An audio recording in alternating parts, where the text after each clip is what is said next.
Hi, this is Colette from Soul Life. Ouch, loving. Sorry, got my skirt trapped under the caster on this on the seat. I put casters on my seat to raise me up a little bit because I'm a short ass. But I keep getting my long skirt stuck under the caster. So today I thought I would just have a quick little talk about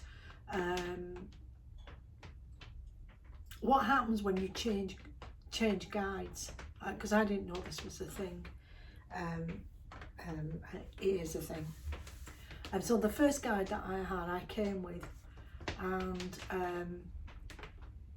he has been with me for decades, well, always, up to last year. And last year I'd gained enough knowledge and enough spiritual understanding and enough experience to take on this mission and clearing this timeline. Because although I knew I came here to do it, I didn't know how to do it. I just knew that there was me and the guide. I didn't know about all the rest of the people and the spirits that helped. I only knew them by colour and what they and how they felt. And my guide always brought everything to me. So I came really, really well protected, gifted, and armed with a determination to do this mission, because I was going to do it, because this timeline was going to die, and this was like a last chance. So I was on it right from the get-go. Made me a very, very strange child. To me, everything in my world has always been completely normal. But to other people, the way that I behaved was perceived as not being normal. Although why they would think that I would want to live their way in their heads with their manners and the way they treat people. And every now and then I would meet a genuine person, and they had a different aura, energy fields, or strange and beautiful. Back to the guide. So the guy that I came with, when I rescued this little girl that had been buried,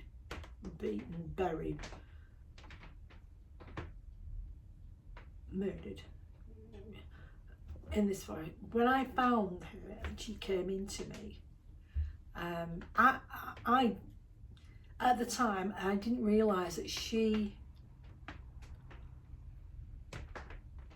was the first me, the original person that came here on this timeline. Like, that was her first, and this is centuries ago. But the guide that I had, when I rescued her and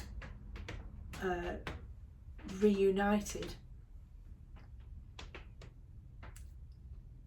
I knew that he was her dad. Now, I didn't know that before, but then I knew it. I absolutely knew it.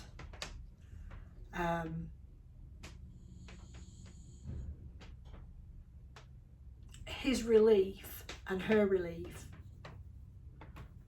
was so palpable that it took my breath away, but it took my energy levels away as well. So I had to put myself into recovery mode.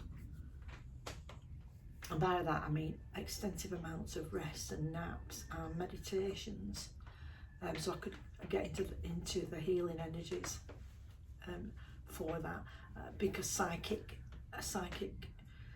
events take a lot of energy, and you can regenerate that, but you have to put yourself into recovery mode. I didn't know that. I just used to keep burning out with things, because my life's been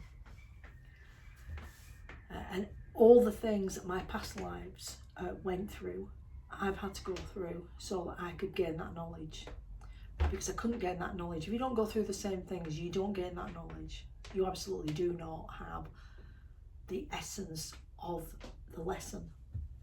So here I am, I've noticed that there's something going wrong with my guide. I'm a bit worried because I don't know whether I've offended him. I've always called him guide. I've never asked him his name. It never even occurred to me. His name was Guide. I thought maybe he's cross with me. Maybe he's cross because it took me so long to rescue it, to reclaim his child. Maybe he thought I would never be able to do it. But everything is on divine timing, so I thought, no, this couldn't have happened at any other time but now. So, but he was really distant with me, and I felt different. But then another voice came in,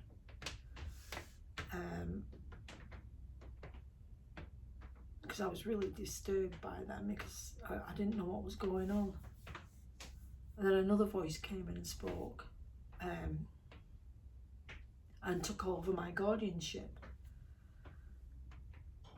And I trusted this person.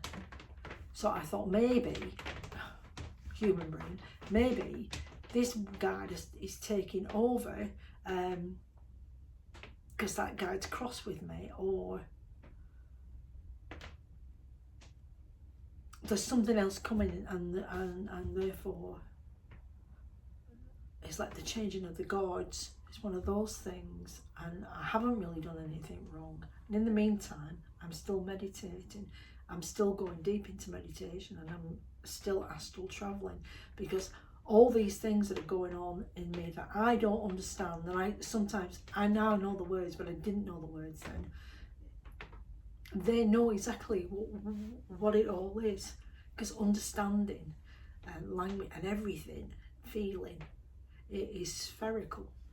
It's like that. So you know it when you take it in. You know everything.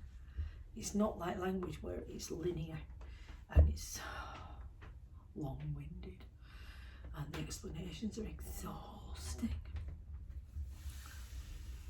And you have to find the right words, and then if it's the wrong person, they're going to take it the wrong way, and you've got all that stress. Not like that with a guide. With guides, you totally understand it because she's total. You accept it.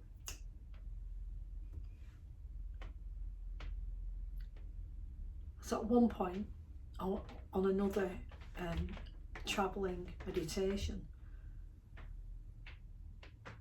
I thought, so I said, what's your name?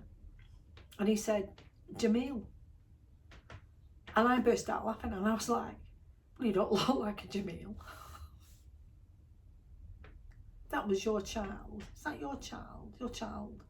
It's got curly red hair, freckles. It's like me. So it's like an ancient me. That's not an English name. It's not Celtic. It's not Anglo-Saxon. Is it Roman?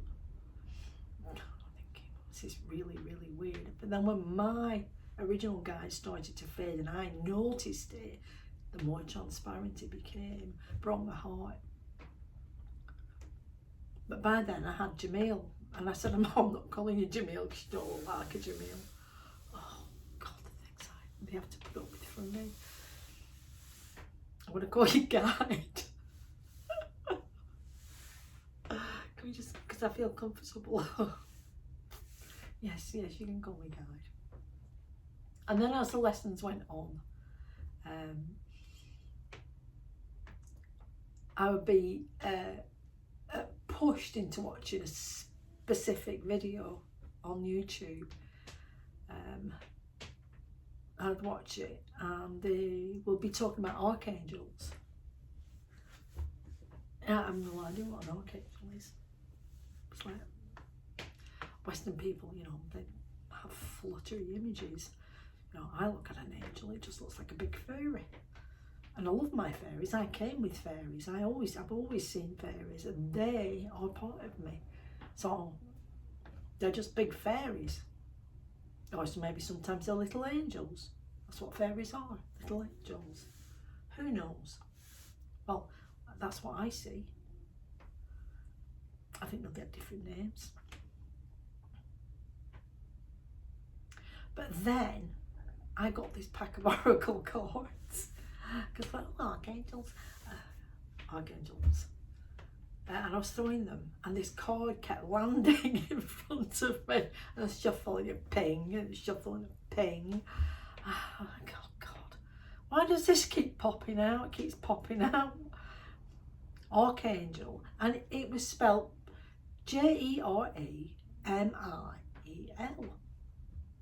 then I heard somebody call Archangel Jeremiel. And I thought, Jeremiel. And I thought, oh my God.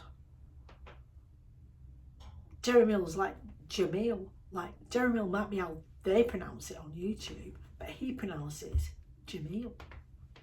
I thought, oh my God, I've just told an archangel that he doesn't look like who he is. He's probably got different names anyway. I'm not going to call him that. I'm really upset that my guide's gone and I've got him. So I'm not going to call him that. I'll call you guide. Just on a dawning awareness of this. Absolutely, I cracked up laughing. It was so funny. I found it really funny. I know they found it really funny. I knew as soon as that clicked that they would already be laughing. So cheers to Jamil. This is coffee. Because my life path with spirits has been amazing.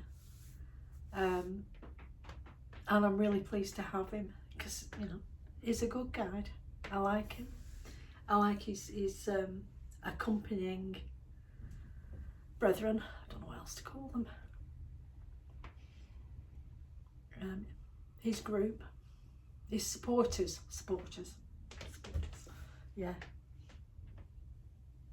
Yeah, absolutely. I trust him. But that's why when I have to go through another spiritual experience and I'm going, Jamil, yeah, that's who I mean.